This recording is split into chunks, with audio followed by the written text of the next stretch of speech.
See the next problem.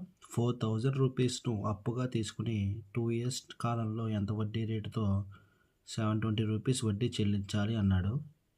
So same formula తీసుకున్నాను. ఇప్పుడు subtraction చేద్దాము.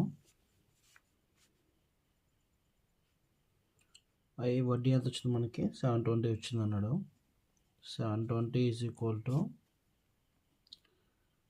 4,000 అప్పుగా తీసుకుంటే ఎంత? 4,000 అప్పుగా తీసుకున్నాడు ఇంటూ టైం ఎంత?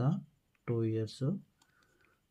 ఓకే, అడుగుతున్నాం మనకి ఎంత వడ్డీ రేట్ అన్నాడు. ఆర్ ఫైండ్ అవుట్ చేయాలి బై 100.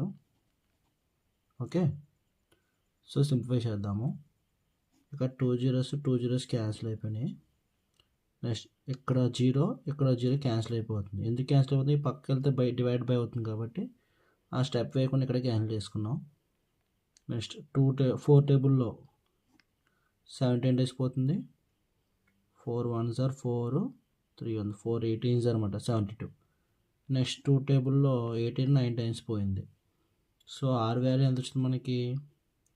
9 వచ్చింది. సో 9% అనమాట. రేట్ ఆఫ్ ఇంట్రెస్ట్ ఎంత? 9%. సో అర్థమైంది కదా. సో మళ్ళీ చెప్తున్నాను, నా ఛానల్ సబ్స్క్రైబ్ చేయండి. ఇలాంటి వీడియోస్ మరిన్ని పెడుతూ ఉంటాను. సో మీరు పెట్టే లైక్సే నాకు ఒక బూస్ట్లా ఉంటుంది మరిన్ని వీడియోస్ పెట్టడానికి. మర్చిపోకండి, మీ ఫ్రెండ్స్ షేర్ చేయండి, వాళ్ళకి చెప్పండి సబ్స్క్రైబ్ చేయమని, లైక్ చేయమని. Thank you all. See you again.